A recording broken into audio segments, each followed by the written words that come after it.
Hi, fourth grade. Today what we're taking a look at is to add and subtract mixed numbers. The previous lessons we were adding and subtracting fractions, so now we're going to put a mixed number in there. Remember, a mixed number is a whole number and a fraction and a piece of. Remember, fractions are parts of a whole. So we have whole numbers and we have a fraction. So if you're going to add a whole number, you do just what you normally do when you add a whole number. So you're going to take a look at the 8 and take a look at the 3. Those are your whole numbers. So you just add those like you normally would. So 8, 9, 10, 11. So your whole number is 11. Then you take a look at the fraction that's beside it. So the first thing you do, you look at the denominator. If the denominator is the same, you leave it the same. That's exactly what we did with the adding and subtracting fractions lesson. Then you look at the numerator, 3 plus 1, and that is 4. So 11 and 4/6. Now, the 4/6 can be reduced. You think in your brain, oh wait, those are both an even number. So I know if they're both an even number, they have to be divisible by 2.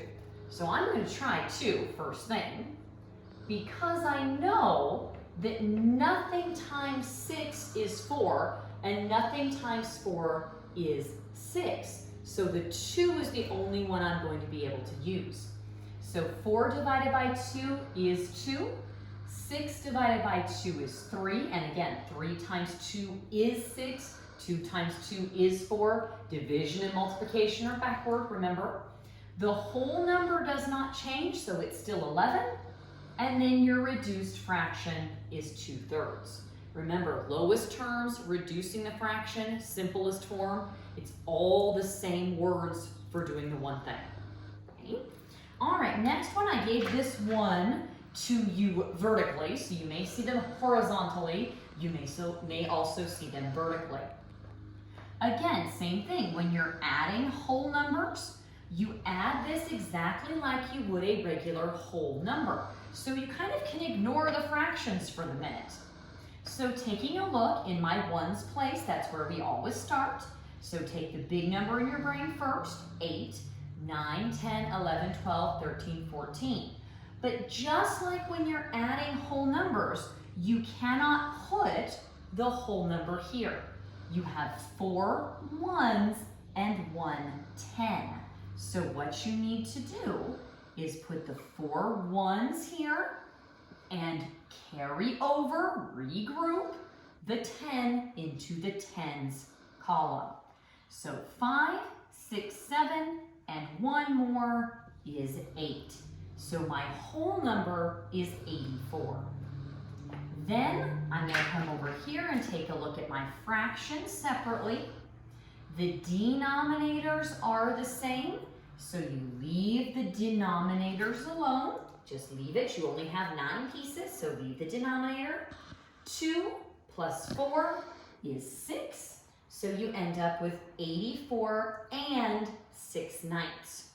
6/9 can also be reduced. So you're thinking again of your factors. What times what gives me 6? What gives me 9? Well, 3 times 2 is 6. 3 times 3 is 9. So my greatest common factor is going to be 3. So I divide each one by 3. 6 divided by 3 is 2. 9 divided by 3 is 3. And so my answer is going to be 84 and 2/3. So that is reduced, that's in its lowest terms. So we didn't do anything to that whole number. All right, moving on over to our other side, and we're going to take a look at subtracting. Now, I put both of these vertically because it's a lot easier to do subtraction when it's vertical than when it's horizontal, right? Same idea. We're going to be taking a look at our whole numbers first, and then we'll look at our fractions separately. So if I had this problem, and again, a way you could think about it, ladies and gentlemen, is to just put it like this. Just to ignore the fraction and just look at the whole numbers. You've been doing that sort of subtraction for quite a while. So we'll take a look here. If I have 3, you can't take 8. Be very careful with that. You're going to have to borrow here. So I need to borrow from the 4. I'm borrowing a 10, so that becomes a 3.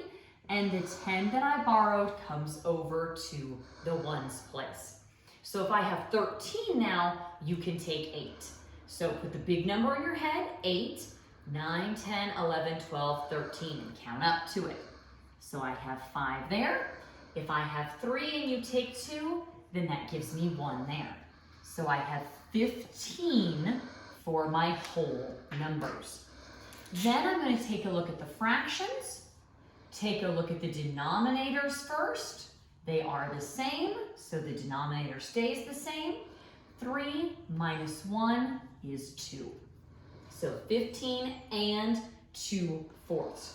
2/4 can be reduced, ladies and gentlemen, and we can divide both of those by 2, because I know 2 times 2 is 4, so I get 1/2. So 15 and 1/2. All right, take a look at one more, ladies and gentlemen. Looking at our whole numbers first. So again, this would just be like a problem that you had separately. You can ignore the fraction and look at the whole number. So if I have 3, you can't take 4. So I'm going to come and borrow from the 2. I'm going to make it a 1, and that 1/10 that I borrowed comes over here. If I have 13, you can take 4. Again, put the big number in your head and count up. Or again, this may be one you know as just a fast fact that you already know, being 9. And then 1 minus 1 is 0. So here I have 9 whole numbers. Then we're going to take a look at the fraction. The denominator is the same, so I'm going to leave the denominator the same. 3 minus 1 is 2. So I have 9 and 2/10. Taking a look, this is an even number, and 2, I only have 1 and 2. So if 2 doesn't go into 10, then I'm done. But 2 does go into 10. So let's divide them by 2. And then 2 divided by 2 is 1. And 1 divided by 2 is 5. So I get 9 and 1/5. Coming up is going to be, well, what do we do if these denominators are not the same? And then special bonus lesson, maybe if you want to stretch your brain for math a little bit, we'll do, well, what happens if you've got to borrow here? If we get a bigger number, we get a bigger fraction down here. Might be a little 5th grade math for you. I'll talk to you later. Bye.